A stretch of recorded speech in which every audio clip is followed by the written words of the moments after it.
Welcome po ulit dito sa aking channel at magandang araw po sa ating lahat. Ngayong araw na to ay magluluto po ako ng gabi halaya. Ito na po ang ating mga sangkap na kakailanganin.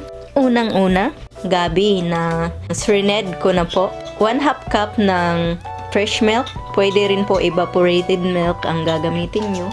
Gagamit din po tayo ng condensed milk. Mga 1/2 cup na condensed milk. 5 tablespoon na asukal, 1/2 cup ng butter. Gagamit rin po ako nitong ubi flavoring. Uumpisahan ko na po itong ating gabi halaya.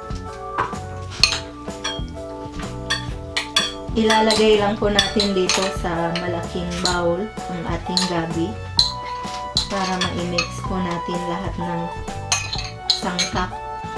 Ilalagay ko po itong ating fresh milk. Hahaluin po natin. Ngayon po ay ilalagay na po natin itong 5 tablespoon na asukal. Kung medyo kulang pa po yung gatas nyo ay pwede nyong dagdagan.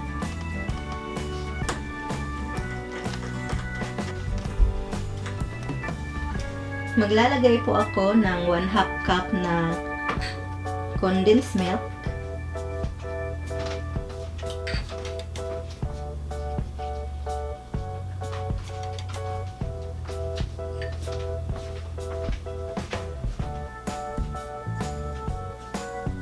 Tama na yung ating condensed milk na nilagay.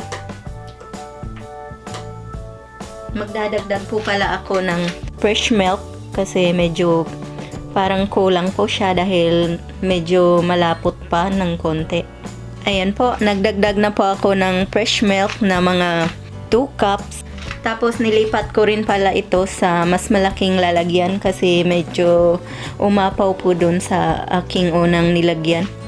Ngayon ay hahaluin po muna natin to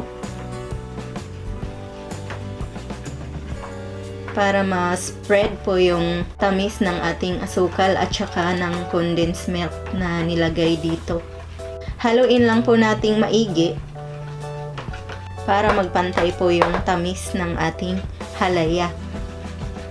Kung mayroon po pala kayong vanilla extract, pwede rin po kayong maglagay. Pero itong sa akin, mayroon na po akong ubi na flavoring at saka yung amoy niya ay parang ubi na rin. So, hindi ko na po kailangang maglagay ng vanilla extract. Ngayon po ay pwede ko na po siyang lagyan ng ubi flavoring. Itong ating gabi halaya. Yan, kahit konting patak lang po ang ilalagay ko dito ay talagang matingkad po yung kanyang kulay. Kung hindi nyo po pala nalalaman na itong gabi halaya ay mas masarap pa po siya sa ubi halaya. Dahil maraming beses ko na pong nasubukan na lutuin to.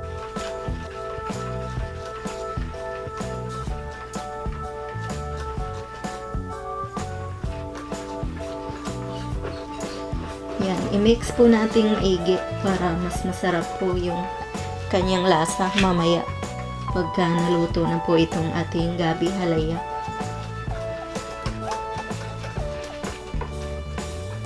Ganyan na po ang magiging itsura ng ating gabi halaya na ating na-mix na. Tapos ngayon ay ihanda na po natin ang ating lutuan para maluto na natin tong ating gabi halaya. Paiinitin po muna natin itong ating kawali. Tapos, ilalagay po natin itong butter. Dadamihan ko po yung butter para mas masarap po ang ating gabi halaya. I-melt lang po muna natin to.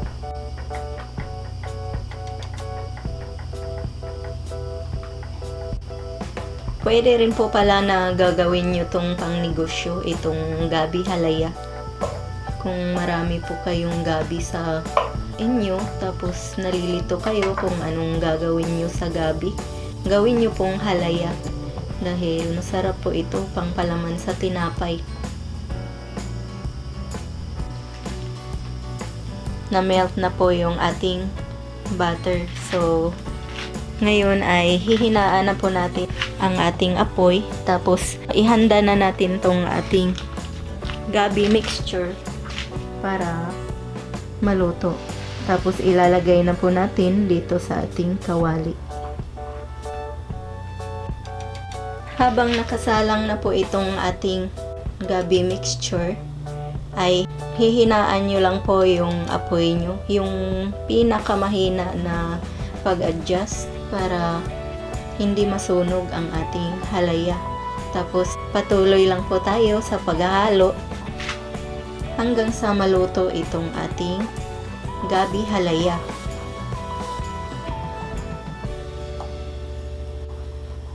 Mamaya po pag medyo lumapot na po ng konti itong ating gabi halaya ay ipapakita ko po ulit sa inyo. Tapos magiging ganito na po ang kanyang itsura. Medyo malapot na po ng konti. Kasi mga 15 minutes na po akong naghahalo. Mga 35 minutes pa po siguro. Tsaka ito maluto. Tapos ipapakita ko ulit sa inyo mamaya. Babalikan po natin to. Yan po. Medyo malapit na po ito. Aabutin ako ng 1 oras, pero mga 30 minutes na po akong naghahalo nito. So, medyo malapit na po itong maluto. Mamaya po, pag medyo luto na itong ating gabi halaya, ay ipapakita ko po ulit sa inyo. Yan na po ang ating gabi halaya. Luto na po ang ating gabi halaya. So, ngayon, papatayin na po natin yung apoy para hanguin ko na po itong ating halaya.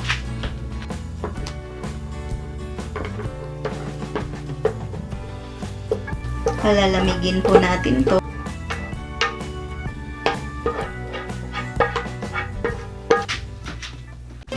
Yan na po ang ating gabi halaya. Sana po ay subukan niyo ang reseping ito at maraming salamat po sa inyong panonood. Ito po si Ate Mayang na nagsasabing, mabuhay!